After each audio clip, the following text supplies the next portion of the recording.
ఒక story discuss చేద్దాం మళ్ళీ, ఓకేనా? సో ఈ స్టోరీ చందమామ కథల్లోదండి.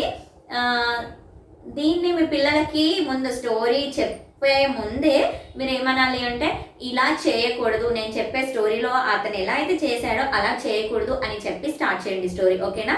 సో స్టోరీ ఏంటో వినేద్దామా? ఒక ఊళ్ళో గురువయ్య శెట్టి అని ఒక అతను ఉండేవాడు. అతనికి కిరాణా కొట్టు ఉందన్నమాట.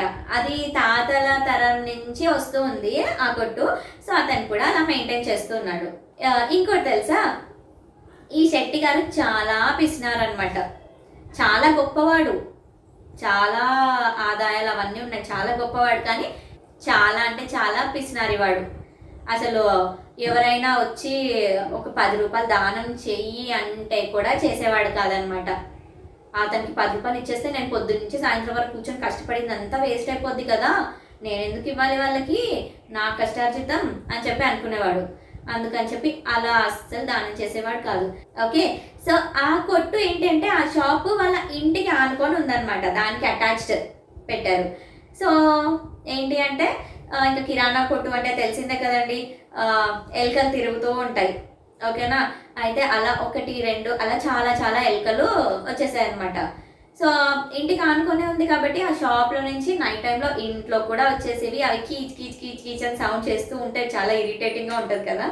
సో అలా ఇరిటేటింగ్గా ఉండేదన్నమాట అతనికి. అయితే ఒక రోజు పిల్లి చూసింది, ఎలుకలు ఉన్నాయి కదా అని చూసి ఇంకా వీళ్ళ ఇంట్లోకి వచ్చి సెటిల్ అయిపోయింది అనమాట. ఇంకా అతను కూడా ఏమనలేదు, సరేలే ఎలుకని అన్నింటినీ తినేస్తుంది కదా అది అని చెప్పి ఊరుకున్నాడు. సో ఇంకా రోజు అలాగే ఒక వారం 10 రోజులు ఉండి అన్ని ఎలుకలన్నిటినీ తినేసింది అది, వీళ్ళ ఇంట్లోనే సెటిల్ అయిపోయింది. సో తర్వాత ఎలుకలన్నీ అయిపోయాక ఆ ఇల్లు అలవాటు అయిపోయింది కదా పిల్లికి, ఇంకా బయటికి వెళ్ళట్లేదు అనమాట. సో ఆకలేస్తుంది దానికి, ఏం చేయాలి అర్థం కాలేదు. అయితే అప్పట్లో పూర్వకాలంలో ఉట్టి మీద అలా పెట్టుకునే వాళ్ళు, పాలు గిన్నె అవన్నీ కూడా అలా హ్యాంగ్ చేసుకునే వాళ్ళు అనమాట. సో ఆ పిల్లికి కుక్కలకి అవి అందేవి కాదనమాట, అందకుండా అలా పెట్టేవాళ్ళు పూర్వకాలంలో. అయితే ఒకరోజు ఏమైందంటే ఆమె మర్చిపోయి, వాళ్ళ భార్య, ఆ శెట్టి వాళ్ళ భార్య మర్చిపోయి కిందనే పెట్టేసి పడుకుందనమాట. సో కింద పెట్టేసరికి ఇంకా పిల్లికి ఆకలేసింది కదా, పాలు తాగడానికి వెళ్ళి దాంట్లో ఆ గిన్నెలో మూతి పెడుతుంటే ఈ శెట్టి గారు చూసేసి అతని దగ్గర ఏదో రాయి, పక్కన రాయి ఉంటే పెద్ద రాయి తీసుకొని దాని మీద వేసేయగానే ఏదో పిల్లి వెళ్ళిపోతుంది కదా భయానికి అని చెప్పి పక్కన వేద్దామని అనుకున్నాడు. కానీ అది వెళ్ళి డైరెక్ట్ పిల్లి మీదే పడి ఇంకా పిల్లి చచ్చిపోయింది వెంటనే. ఇంకా అతని దగ్గరికి వెళ్ళి చూశాడు భయంతో, ఏంటిది కదలట్లేదు అని. చూసేసరికి పిల్లి చచ్చిపోయింది. ఇంకా అతను షాక్లో ఉన్నాడు అనమాట. యాక్చువల్లీ పిల్లిని చంపొద్దు అంటారు, పిల్లిని చంపితే మహా పాపం అంటారు కదా. అయ్యో నాకు పాపం అంట కట్టుకుంది కదా, ఏం చేయాలి అని ఆయనకు అర్థం కాలేదు. అయితే అలా వాళ్ళ ఇంటి ముందు నుంచి ఒక బ్రాహ్మణుడు వెళ్తున్నాడు అనమాట. అయితే అతన్ని పిలిచి ఇలా ఈతను చంపాడు అని కాకుండా వాళ్ళ చుట్టాలతనో వాళ్ళ ఫ్రెండ్ అతనో అన్నట్టు చెప్దామని చెప్పి ఆ బ్రాహ్మణుడిని పిలిచి, చూడండి గురువు గారు, ఇలా నాకు తెలిసిన వాళ్ళు ఒకరు పిల్లిని అనుకోకుండా చంపేశారు, దానికి పరిష్కారం ఏమైనా ఉందా, పాపం తగులుతుంది కదా అని అన్నాడంట. అయితే అవునైనా మహాపాపం పిల్లిని చంపితే, కానీ పరిష్కారాలు కూడా ఉన్నాయి దానికి అని చెప్పి ఏమన్నాడంటే, మరి ఏంటండి పరిష్కారము అని అడిగాడంట ఈ శెట్టి గారు. అడిగితే ఏం లేదు నాయన, ఆ పిల్లి ఎంతైతే బరువు ఉందో అంత బంగారు పిల్లిని చేసి బ్రాహ్మణుడికి దానం ఇస్తే గనక ఆ పాపం అయిపోతుంది, అక్కడితో తీరిపోతుంది అని అంటాడంట. అయితే ఆలోచించాడనమాట, బంగారు పిల్ల, అమ్మో అంత ఖర్చు, నేను ఎన్ని రోజులు కష్టపడ్డదంతా వేస్ట్ అయిపోతుందిగా అని చెప్పి, అలా కాదండి అతను అంత పెట్టలేడు, ఇంకా వేరే ఉపాయం ఏదైనా చెప్పండి అన్నాడంట. అయితే ఆ బ్రాహ్మణుడు సరే దాని బదులు వెండి పిల్లిని కూడా చేసి ఇవ్వచ్చు అన్నాడంట. అయితే దానికి కూడా శెట్టి గారు లేదండి వెండి కూడా అవ్వదు, ఇంకేమైనా చెప్పండి అంటే, వెండి కాకపోతే ఇత్తడి కంచు ఏదైనా ఓకేనాయనా, ఏదైతోనైనా అలా పిల్లిని చేసి ఇవ్వచ్చు దానంగా అంటే, లేదండి అవన్నీ కూడా అవ్వదు, చాలా పేదవాడు అతను, ఇంకేదైనా ఉపాయం చెప్పండి, తేలిగ్గా ఉన్నది అన్నాడంట. అయితే సరే అని బ్రాహ్మణుడు ఏమన్నాడంటే సరే స్వయం పాక ఉంటుంది కదా నాయన, స్వయం పాకం ఒక బ్రాహ్మణుడి కనుక నువ్వు దానం చేస్తే అప్పుడు ఆ పాపం తీరిపోతుంది అన్నాడంట. అయితే అలా అనగానే శెట్టి గారికి ఒక డౌట్ వచ్చిందనమాట.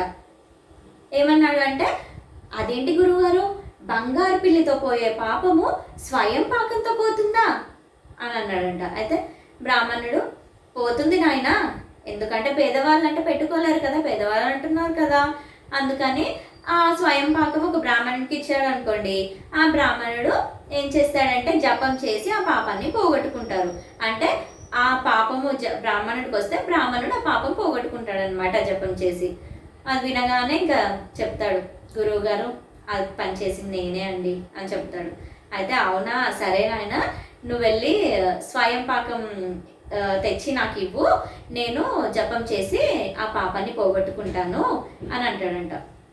అయితే సరే అని చెప్పి లెక్కలేసుకుంటాడంట స్వయం పాకంకి ఎంత అవుతుందో అని. స్వయం పాకం అంటే ఏం లేదండి, బ్రాహ్మణుడికి మనం దానం చేస్తాం కదా, బియ్యము, ఉప్పు, పప్పు, చింతపండు, నూనె, ఇవన్నీ కూడా, సో అవన్నీ స్వయం పాకం అంటారనమాట. సో అవన్నీ లెక్కలేసుకుంటున్నాడు అనమాట, దీనికి ఎంత అవుతుంది అని చెప్పి. సో అవన్నీ లెక్కలేసుకొని అమ్మో ఇంత అవుతుందా అని చెప్పి, ఇదంతా నేను ఒక రోజు కష్టపడితే వచ్చేది కదా అని చెప్పి సరే అని ఒక ఆలోచన చేశాడంట. ఏమన్నాడంటే, సరే గురువుగారు మీరు జపం స్టార్ట్ చేయండి, నేను వెళ్ళి తీసుకొని వస్తాను ఇవన్నీ సామాన్లు అన్నాడంట.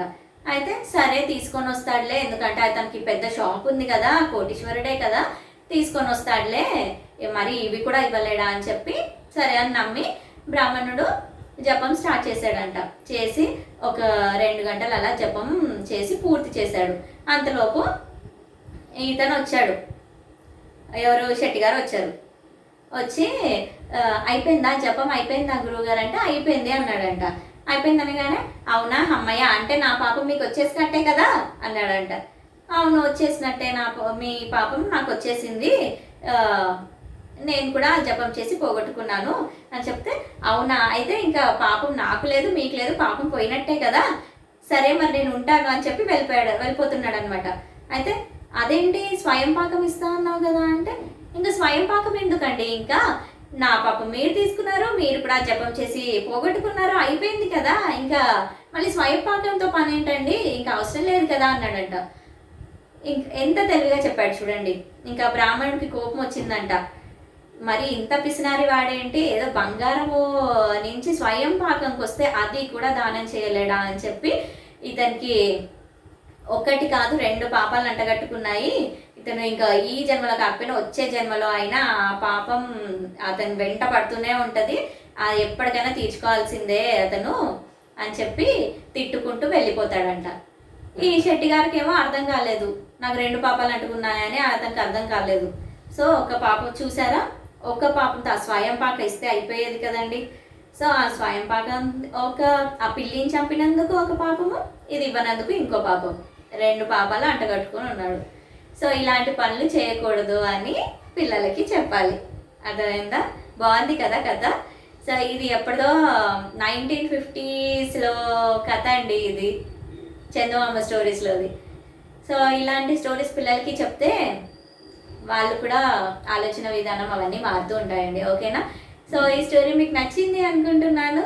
మళ్ళీ నెక్స్ట్ టాపిక్తో ఇంకో వీడియోలో కలుస్తాను. అంతవరకు బాయ్ అండి.